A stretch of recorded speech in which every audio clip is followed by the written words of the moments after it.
Maximum लोगों के मन में यह है कि कोई लॉकडाउन तो लगने नहीं जा रहा है।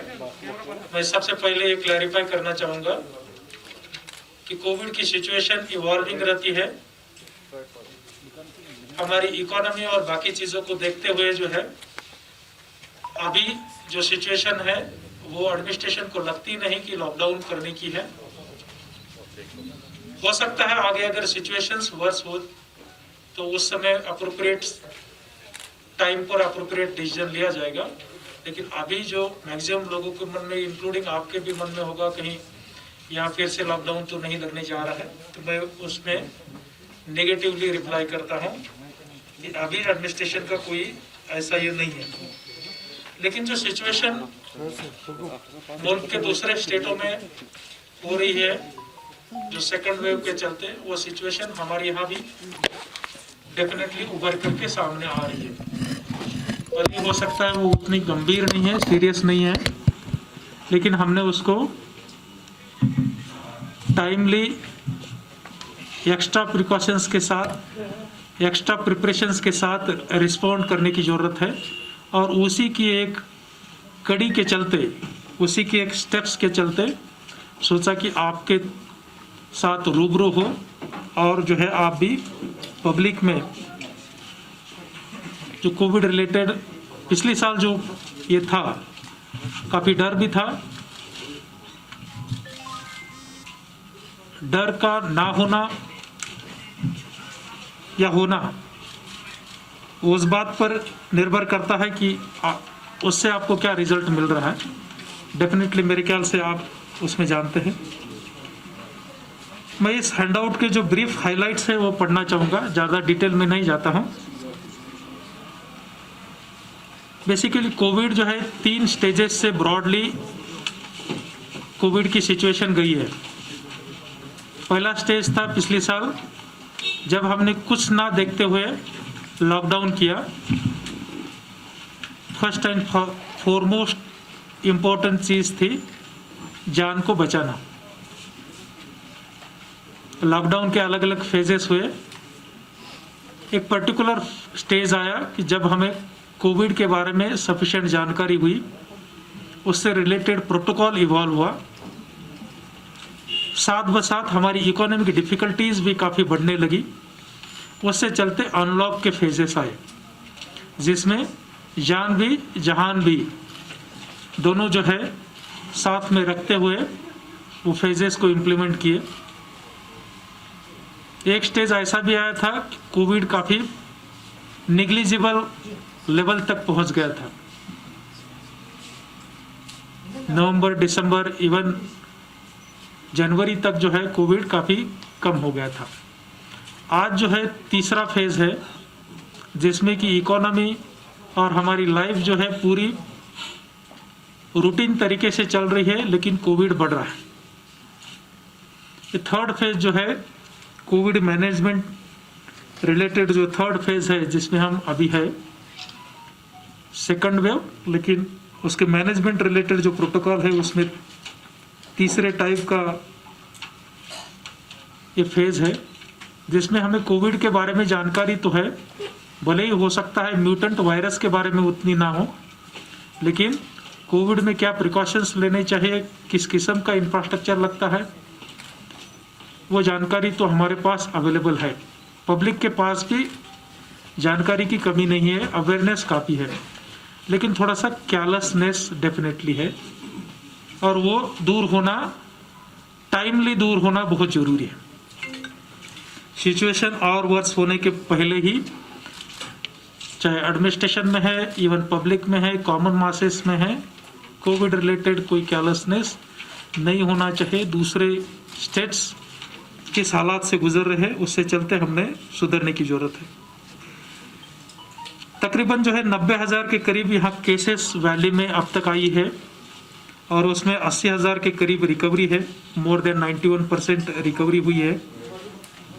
आज जो है 7,300 के करीब पॉजिटिव पर्सन्स वैली में है। 1,300 के करीब डेथ्स हुए हैं। 1297 कोविड के चलते डेथ्स हुई है। डेथ का परसेंटेज 1.47 है। और अकेले श्रीनगर में उनमें से 37% डेथ हुई है। टेस्टिंग का सवाल जो है 28 लाख के करीब हमने टेस्ट अब तक किए हैं, उसमें से 20 लाख जो है RT-PCR पर है, जिसको गोल्डन टेस्ट कहते हैं, और जो दूसरी जो है वो 7,27,000 टेस्ट हमने किए हैं रैपिड एंटीजन टेस्ट पर। अभी हमारे पास जो लेवल 1 जिसमें कि हम टर्सरी केयर बोलते हैं और लेवल 2 ऐसे दोनों मिलाकर के 1500 बेड्स अवेलेबल है। उनमें से हार्डली कुल मिलाकर के 30% ही ऑक्युपाइड है, लेकिन इन बेड की संख्या जो है हम बढ़ा रहे हैं। 37 के करीब हॉस्पिटल्स हमारे ऑक्सीजन प्लांट्स वहाँ अवेलेबल है या कुछ एक दिनों के अंदर वहाँ फंक्शनल होने जा रहे हैं, 37 हॉस्पिटल्स। उसके अलावा जो ऑक्सीजन सप्लाईज के जो सप्लायर्स हैं उनसे भी टाइप हुआ है। Non medical oxygen supply totally ban किया है, ओनली मेडिकल सप्लाईज ही वो करेंगे, ऐसी उनको हिदायतें दी गई है। बाकी कोविड रिलेटेड जो प्रोटोकॉल है, मास्क का इन्फोर्समेंट वो जारी है। सैनिटाइज़र, सोप या हैंड वॉश इससे रिलेटेड पब्लिक अवेयरनेस भी किया जा रहा है। पब्लिक प्लेसेस इकोनॉमी को मद्देनज़र रखते रखते, क्योंकि नहीं है तो भी 30-40% इकोनॉमी हमारी टूरिज़्म, हॉस्पिटलिटी और अलाइड सेक्टर पर डिपेंड है, वो कंस्ट्रेंट्स ध्यान में रखते हुए प्रयास किया जा रहा है कि पब्लिक प्लेसेस पर एटलीस्ट अनसेफ विदाउट मास्क लोग ना घूमें। बस मेरे ख्याल से यही है। जहाँ तक टेस्टिंग का सवाल था, उसमें नेशनल एवरेज 1.9 लाख पर मिलियन टेस्ट हुए हैं, हमारे यहाँ 3.6 लाख पर मिलियन टेस्ट हुए हैं, और अब तक वैक्सीनाइजेशन 7.5 लाख लोगों को किया गया है। तकरीबन 10% लोगों को वैक्सीनाइजेशन यहाँ वैली में किया है। 75 लाख पॉपुलेशन में से 7.5 लाख पॉपुलेशन जो है वैक्सीनाइज्ड है, और वैक्सीनाइजेशन को और भी आगे बढ़ावा दिया जा रहा है। मेरे ख्याल से आप डायरेक्टर साहब बोलेंगे, आप कैसे क्वेश्चन पूछना चाहेंगे? डायरेक्टर साहब आप बताएं थोड़ा सा ब्रीफ में, तो फिर वो क्वेश्चन। शेर Kashmir institute of medical sciences इस वक्त सिर्फ नॉन कोविड को ही नहीं बल्कि कोविड पेशेंट्स को भी ट्रीट कर रहा है। लास्ट ईयर जब से 17 मार्च को हमने पहला पेशेंट एडमिट किया शेर Kashmir institute of medical sciences में, और हमारी पहली लेबॉरेटरी थी यूनियन टेरिटरी ऑफ J&K में जिसने कोविड के टेस्ट किए, और इसकी फर्दर सर्टिफिकेशन के लिए हमने पहले NIV पुणे से राबता काम करके इसकी सर्टिफिकेशन हुई। और उसके बाद से शेर Kashmir institute of medical sciences की जो वायरोलॉजी लेबॉरेटरी है वो सारी यूनियन टेरिटरी में सबसे आगे है। इसके बाद टेस्टिंग के साथ साथ कंटैक्ट ट्रेसिंग का फेज आता है, जहाँ पे हमारा कम्युनिटी मेडिसिन डिपार्टमेंट इन्वॉल्व है। द नेक्स्ट स्टेज ट्रीटमेंट के हवाले से हमारे पास शेर Kashmir institute of medical sciences में हमने 260 बेड्स कोविड मैनेजमेंट के लिए डेडिकेट किए हुए हैं। आप ये अच्छी तरह से जानते हैं कि कोविड का मैनेजमेंट पेरिफेरी से लेके सेंट्रल टर्शियरी इंस्टीट्यूशंस तक जारी है। शेर Kashmir institute of medical sciences में वो लेवल 3 केयर अवेलेबल है जो बाकी सेंटर्स में अवेलेबल नहीं है। लेवल 3 पेशेंट मैनेजमेंट के साथ साथ जहाँ पे उनको उस स्टेज पे पेशेंट की तकलीफ पहुँचती है जिसको हम एक्यूट रेस्पिरेटरी डिस्ट्रेस सिंड्रोम कहते हैं, जहाँ मल्टी ऑर्गन फेलियर भी होता है, जहाँ ब्रंट सारे जिस्म के उन वाइटल ऑर्गन्स पे आता है, heart, kidneys, liver, pancreas, brain, lungs तो पहले ही सफ़र हो जाते हैं। ये मल्टी मोडालिटी ट्रीटमेंट देने के लिए शेर Kashmir institute of medical sciences में जो इंटेंसिव केयर फैसिलिटीज़ हैं, जो हाई डिपेंडेंसी केयर फैसिलिटीज़ हैं, हमने इसमें नॉन कोविड पेशेंट्स के लिए एक खास चंक रखा हुआ है और कोविड मैनेजमेंट के लिए हमने ये intensive care facility infectious disease block IDB जिसको हम कहते हैं वहाँ पे मखसूस करके रखा है। इसके अलावा जैसे भी पेशेंट लोड बढ़ता जा रहा है, हमने शेर Kashmir institute of medical sciences की A विंग को, जहाँ पे हमारा एक ग्राउंड फ्लोर में सर्जिकल ऑब्जर्वेशन वार्ड आता है, फिर 1A, 2A, 3A, 4A, 5A और 6A तक जाते हैं हम लोग। ये 260 बेड्स जो हमने कोविड के लिए पर्टिकुलरली मखसूस किए हुए हैं, हम इनको उन पेशेंट्स में जबकि उनकी रिकवरी होती है, कुछ देर रिकवरी के साथ साथ हाई फ्लो ऑक्सीजन की डिपेंडेंसी के लिए ऐसे कुछ वार्ड मखसूस किए हुए हैं। जब तक भी पेशेंट पूरी तरह से रिकवर नहीं हो जाते तब तक उन डिफरेंट वार्ड्स में हमने डिफरेंट फेजेस में रखा होता है। आज भी हमने ये कैपेसिटी ऐसी ही रखी हुई है। हम नॉन कोविड मैनेजमेंट में जिसमें कैंसर या हार्ट अटैक्स, स्ट्रोक्स जैसे तकालीफ हैं, हम उन चीज़ों को भी डील करते आ रहे हैं। हमने पिछले 2 हफ्ते से इलेक्टिव एडमिशन्स स्टॉप किए हुए हैं, जहां पे हम उन तकालीफ जो नॉन कोविड की वजह से हैं, जिनका ऑपरेशन ज़रूरी हो या कोई इंटरवेंशनल प्रोसीजर ज़रूरी हो, मगर वो डिले हो सकता है, अवॉइड हो सकता है, पोस्टपोन हो सकता है, उस चीज़ को हमने फ़िलहाल ऑन शेल्फ रखा हुआ है ताकि हम ऐसे मरीज़ों के लिए ये बेड्स मखसूस कर रखें जिनको ये रेस्पिरेटरी डिस्ट्रेस सिंड्रोम हो या जिन्हें इस कोविड की वजह से फोर्थ होने का डर हो। एट द सेम टाइम जहाँ पे भी इमरजेंसी सिचुएशन हो, इमरजेंसी इंटरवेंशन की ज़रूरत हो, वो सर्विसेज बिल्कुल कंटिन्यू रखी जा चुकी है।